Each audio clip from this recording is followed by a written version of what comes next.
Hello, Bill Scher.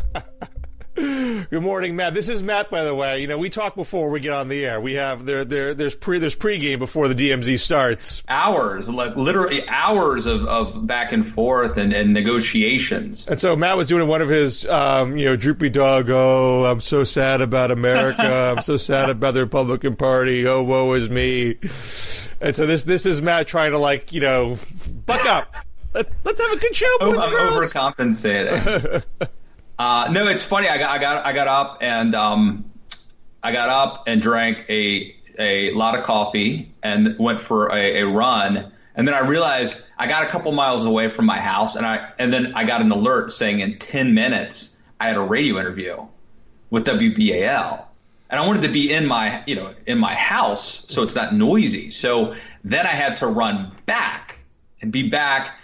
And so when I got back, all that coffee had kicked in, and the adrenaline of running harder than I normally do to make it back to my place in time. And I went on and did this interview with WBAL, and I was like swinging at the fences. I was like full of spit and vinegar. And I'm going to try to get a copy of this tape because rarely will you see Matt Lewis this passionate, except for when I'm attacking the mob. But since then, Bill, an hour and a half has passed, and the weight of the world, the coffee has worn off, and people have started asking me to do like mundane clerical duties, and I need to call the Wall Street Journal and cancel my just stuff like that. And then you start to see, you read Twitter, and it's all demoralizing, Bill Scher, and that's where we are right now. Well, I now, from what I understand from your tweeting, yeah. You are not, on the Mattometer, Donald Trump is not Reaganing. No. He is more Nixoning, correct? He's Oliver Northing, I guess. No, he's Nixoning. Look, here's my thing. First of all, I would have impeached Donald Trump before the Russia scandal. So have you been mad at Pelosi that she's been resisting this? Do you think she was in the wrong to resist this to this point? No, I wasn't. I wasn't mad at Pelosi because I felt like, look, I'm not a Democrat. I'm not a liberal. This is I think that he's worthy of impeachment. It's a political decision. It's not a legal thing, of course. And so I would have voted to impeach him based on a lot of horrible things that he's said and done over the years. Like, I don't need to prove collusion to know that like what he has done is bad and wrong. But having said that, I felt like, look, this is her gig, not mine. She gets to decide. And look, she was making a pragmatic political strategic decision. And I think she felt like she had to wait until her vulnerable members got there, and they got there. And I was OK. I wasn't like mad at Nancy for sort of slow walking that. Maybe it was a mistake, but it was like her mistake to make, not mine. But if the House impeaches, yeah. Matt Lewis, conservative commentator extraordinaire, is going to say, hell yeah, convict him, oust him, get him out of office. Well, I mean, look, so as we tape this, we should say it is 9:45 on Wednesday morning. And so Trump has not put out the transcript, which I'm guessing will be anticlimactic, or this whistleblower report, which also, who knows. But what we do know is that Trump and his lawyer, Rudy Giuliani, have essentially confessed to using the prestige of the White House and, by the way, taxpayer dollars to coerce a foreign government into digging up dirt on the man who I believe will be Donald Trump's toughest rival. So Trump and Rudy have essentially admitted to this. Maybe they were lying. If they were, I think that is impeachable in and of itself. And it's perfectly believable, though, that Trump would do this. First of all, he told George Stephanopoulos that he might well cooperate with a foreign government who wants to meddle again. So it's not a surprise, number one. And number two, I don't think Donald Trump sees this as wrong. He sees helping Donald Trump is helping America. And there's no division between what's good for Donald Trump is what's good for America. Of course, he would want to use any leverage he has to try to help him get reelected. It's very fitting with his MO. So to answer your question, I'm for impeachment. Okay, and conviction. Well, yeah, but I don't think my strategic hat is, can we get Republicans to do the right thing? I think no. I think the answer there is no. But yes, of course. I would think, now, as you might recall, Matt, I wrote a piece after the Mueller report saying the political case for impeachment doesn't hold up. You have to, once you acknowledge that you're not going to get 2/3 conviction in the Senate, which almost nobody who was pro-impeachment was making. There were a handful of people like, oh, you never know, the needle can move. But mostly you get to, well, it doesn't matter what Republicans do. Democrats should do the right thing. Democrats should uphold the law and the Constitution. And if Republicans don't follow suit, then you hammer them with that in the election. And my argument always was, there's no data to support that's what's going to happen. Maybe. Right. We all can't predict the future, how things are going to move. But we had the Mueller testimony. We had the Mueller report. We had the Mueller testimony. These things weren't moving the needle. There was one poll by Quinnipiac that showed that even though there were a majority of people believe Trump was a criminal, you still did not have a majority for impeachment. Right. Just convincing folks he was a criminal, like that was not going to move the needle because you already were there. Yeah. So I wasn't. But that tracks with people who said on election day that he wasn't qualified to be president and voted for him anyway. Well, I think that was different. So, there might be some of that. There's a similar there's also dissonance. There's also, I think he's a criminal, but I don't think that's the right remedy to deal with the situation. Sure. Look, here's the deal.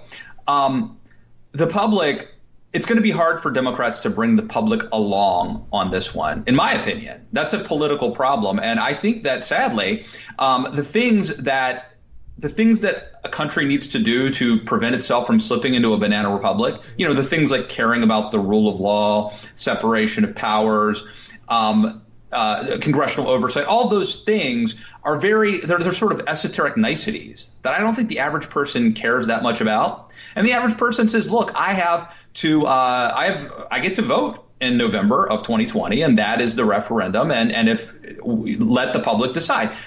But I'm against this notion that America should be like a pure democracy. It actually shouldn't. And if you're a conservative, Edmund Burke had this very specific point where he said, when you elect me, you are not electing me to basically carry out your will for the next 2 or 4 years. You are electing me to use my judgment during that time. And so that is why I believe that this is an appropriate thing for members of Congress, not just Democrats, but they're the ones who actually seem to be demonstrating courage here. Now, it's a little bit less brave to go up against the other guy's president. I think we could probably agree that. But I think you do this because it's the right thing, and it's really the only mechanism at your disposal. Well, just as a side note, there were Democrats who voted for an impeachment inquiry of Clinton, even though no one voted for I believe no one voted for actually impeaching Clinton. But there were there were like 30 Democrats or something in the House that voted. That said, look, I think there were a lot of Democrats. I remember Dennis Kucinich voted for the inquiry. I think Gary Condit was another one on the list, I believe. So and it was done on the grounds of we should investigate and get all the facts out, kind of reasoning. That aside, so I agree with all your points. I would have argued before, and did argue before, that doing the right thing, quote unquote. There's more than one way to do the right thing. I thought the fallacy of the pro-impeachment argument was, if you're not impeaching him, you're letting him get away with it. And my point was, he's the only way he doesn't get away with it is if he loses the election, because he's not going to get convicted. And making an argument that he is unfit for the office so you can win the election is not letting him get away with it. It's not looking away. It's not burying your head in the sand. Don't make this an either or. Either you're impeached or you're a chump. That's fair. But Bill, look, apparently this happened immediately after Robert Mueller gave that disastrous performance. it seems like Trump was emboldened by that, views himself as above the law. And basically, I'm of the belief that Democrats, and forget Democrats, that Congress has a moral obligation now to do this, regardless of whether it will work and regardless of whether it actually costs them electorally. Now, the fact that they're willing to do that, I think, is actually heroic and courageous.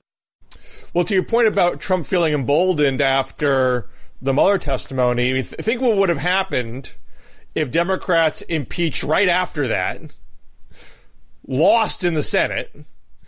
Then how emboldened is Trump after that? You have a whole year and a half of Trump saying, I'm going to do whatever the heck I want. You're going to impeach me again? Good luck, buddy. So I think it made a lot of sense to wait to see. I mean, this is a situation where, we know Trump himself had a phone call with the president of a foreign country. And we don't know if there was like a literal quid pro quo in the call. I doubt it. I doubt it very seriously. There doesn't need to be. Right. It doesn't need to be. Any insinuation that you should do this for me, you should meddle in the American presidential election for me, like that's enough. And they've essentially admitted as much. Maybe you need to get the actual whistleblower complaint to formally go forward with an actual impeachment vote, but that doesn't seem all that hard to get at this point. So I don't think Pelosi was wrong to wait, and I agree with you that she needed to wait for the swing district Dems to more or less come on board. I mean, she doesn't have every last one of them, but she's got a lot of them. But the challenge still is we haven't seen a poll. In fact, there was a Quinnipiac poll that just came out today that still showed only 37% for impeachment, but that was taken Friday through Monday. The number may go up or may stay the same or somewhere in between. I think Pelosi started to do this with her statement yesterday. This cannot be portrayed in any way a vehicle for scoring political points. I mean, this is why it's hard to get majorities for impeachment, even if people think he's a criminal, because it seems crass. It seems like the same old political games. Yeah. You're trying to short circuit. You're trying to undo a duly elected election vote instead of waiting for the next election. Well, and then on the other hand, Trump is also saying, yeah, but Joe Biden, let's lock him up. The real story is Joe Biden's corruption. And so, I mean, that's a stretch, but that is a counter narrative that certainly people who are, listening to just conservative outlets and just Trump's Twitter feed are going to get that as well. Well, and Democrats have a two-pronged challenge here. And if you want to hang Biden out to dry, maybe you don't want to do this. But I think on the whole, most Democrats are saying these charges are bunk. There's plenty of journalistic reporting that say the charges are bunk. And any hint that you are aiding and abetting Trump's strategy is going to backfire on the Democrat, pushing that. So I don't think there's a... Well, okay, but think of this, Bill. Okay, in the short term, I completely agree with you. This could actually help Biden. He is now being elevated to Trump's primary rival. Trump attacks Biden. That helps Biden in the short term. But Democrats who felt like, well, Hillary got beat, and part of the reason Hillary got beat is that there really were some sketchy things. There's emails. Trump was able to use that against her, the lock her up thing. So Democrats who care most of all about defeating Trump may eventually get to the point, maybe it's even a subconscious realization, that Biden isn't their best person, their best nominee, because he is vulnerable on these charges. And so, and that is primarily incumbent on Biden. I mean, this is true for any candidate who is going to be in the top tier. You have to show that you know how to handle it when Trump's given you the treatment. And Biden, I think, has started to do that. He chastised a Fox reporter saying, "Ask the right question." And that video went a little viral. He has already said... Can things go a little viral? I mean, there's so many viral things. I don't want to suggest like there's like the video that everyone watched and no other video got watched. But I think what I saw, what the Biden people pushed out had like 2 million views on Twitter. I'd love to go a little viral like that. And Biden's he's only doing this because he's the one because I beat him I beat him by 10 points. He knows I'll beat him like the drum. That's why he's doing this. So he's trying to get that message out there. Now, I want to talk with the Democrats more in a second. Obviously, Warren's got the hot hand and not Biden. But potentially, if Biden played this well, he could try to blunt Warren's momentum and say, "Look, I'm still the guy he's most worried about."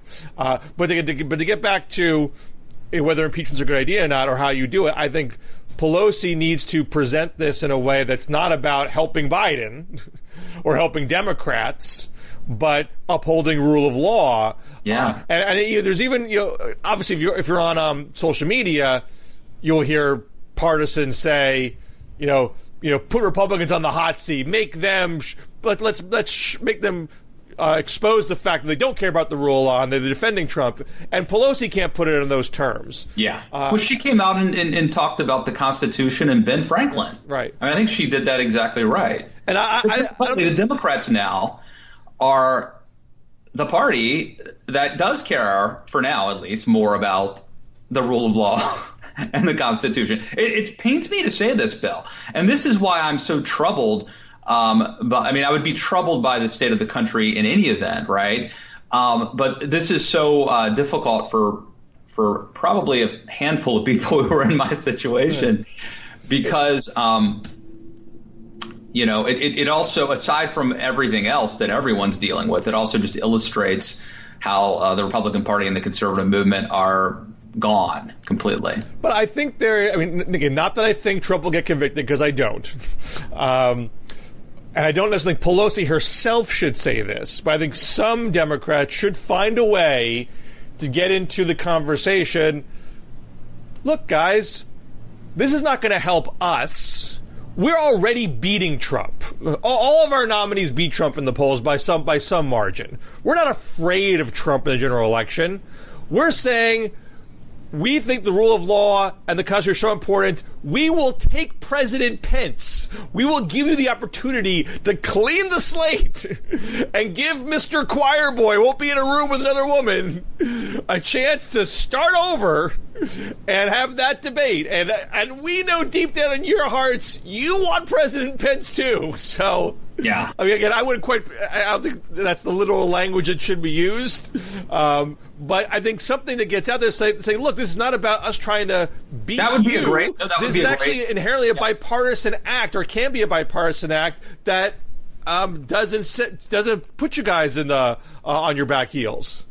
That's a really good talking point, and they should say that, because it's true, and I think it's indicative of how they are doing what they believe is their kind of constitutional responsibility as members of Congress, even though it may not be the smart political move for a variety of reasons. It could expose vulnerable Democrats to defeat.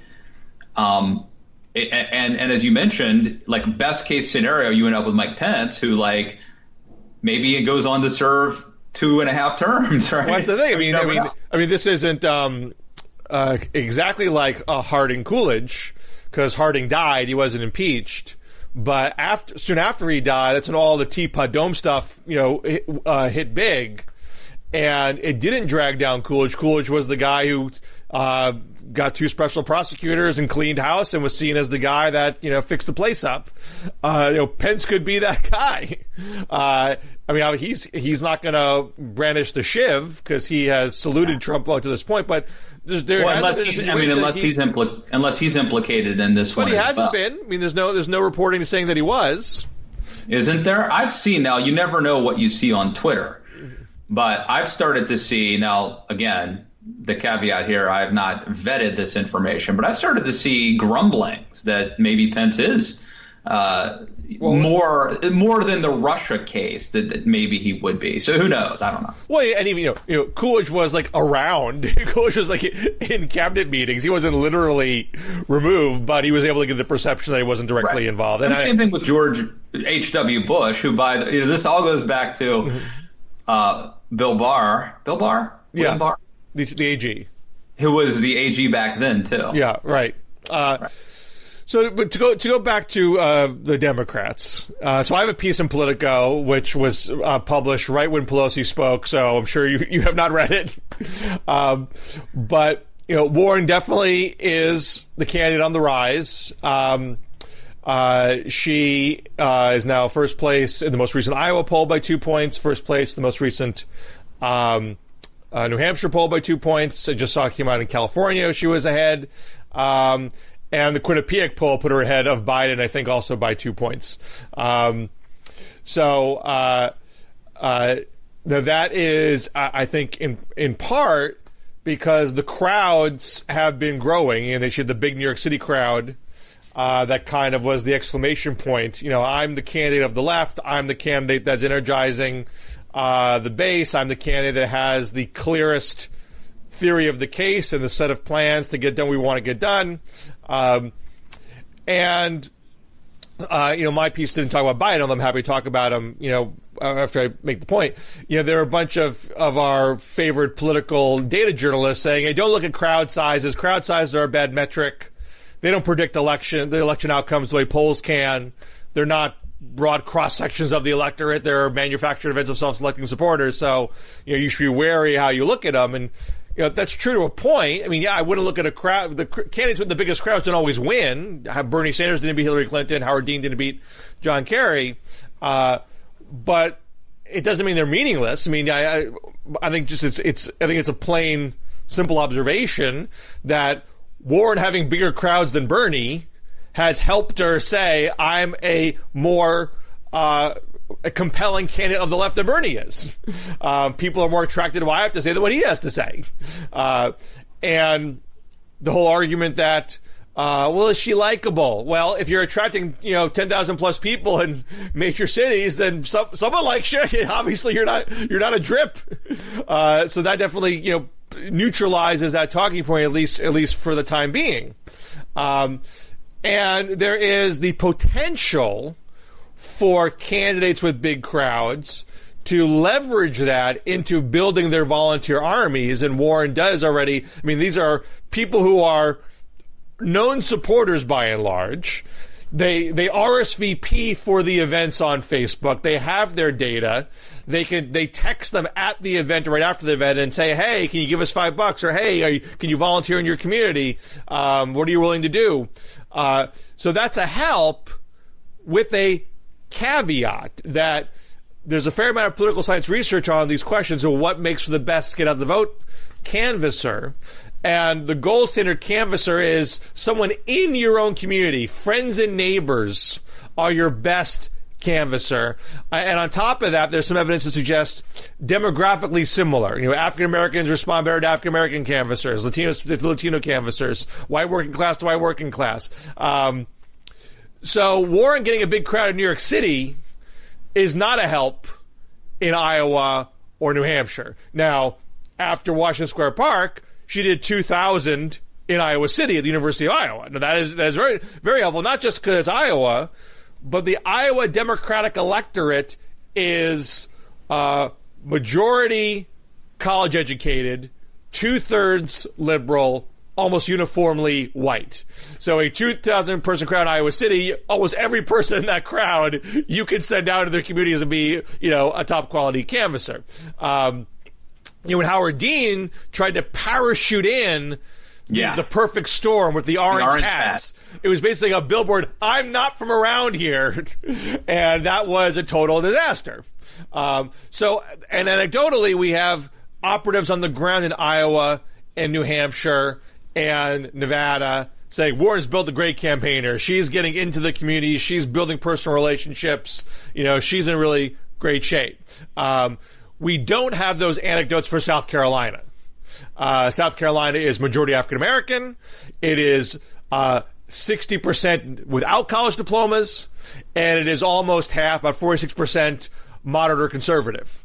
And when Warren was there in August at a college campus, the reporting on the ground was this is a majority white crowd from people outside of Aiken, where the event took place. Now, she's doing a South Carolina event at a historically black college this weekend. So interesting to see, does her crowd composition change after the press she's been getting? I mean, one good crowd doesn't make for a great campaign. You might have curiosity seekers as opposed to diehard supporters. But is that a wider crowd than you might expect at a black college? That would be an indication that she still has a ways to go making inroads there. Now, the polling we've seen, she is doing, it's still skewed towards white college-educated liberal, but she's making some progress with African Americans and some moderates. She's not at zero.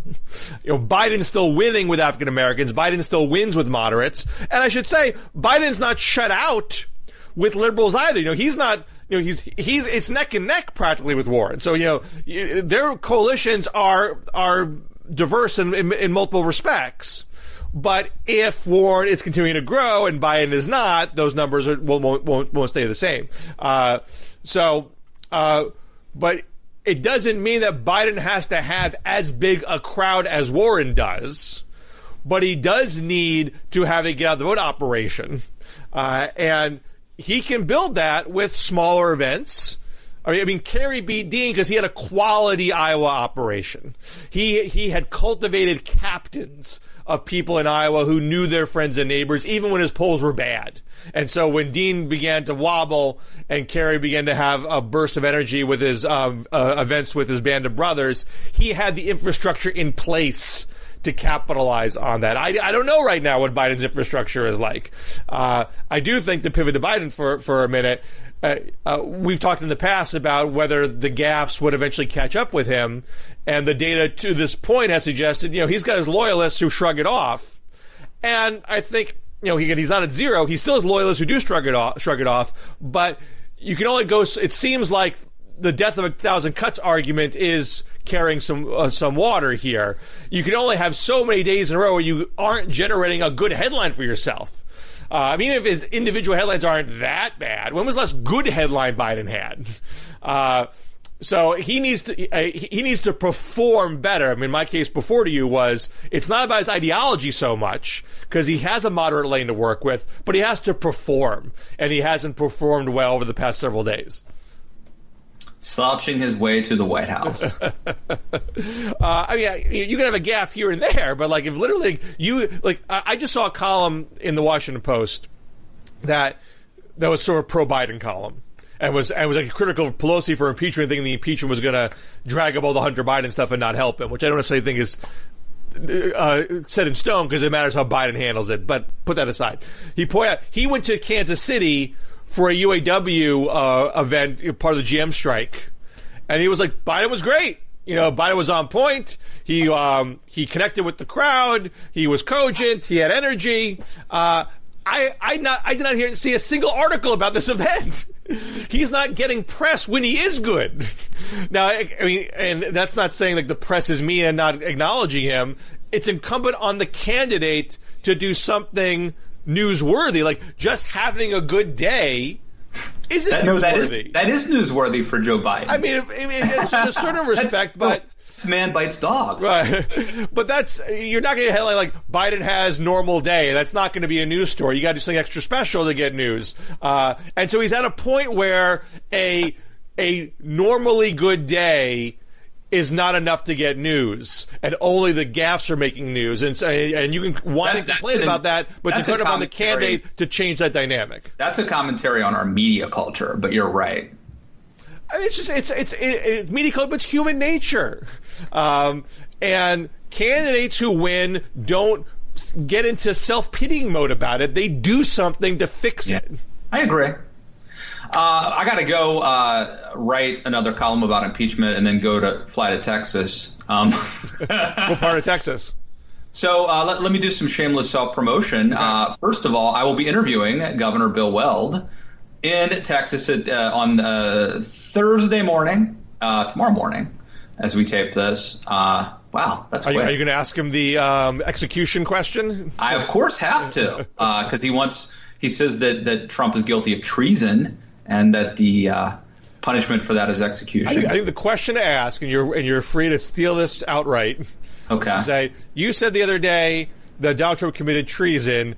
If you are president, would you use the guillotine, or would you do death by hanging, or would you do or would you do firing squad? Which is the best mode to hand down Trump's treason sentence? I think I'm going to steal that. That's good.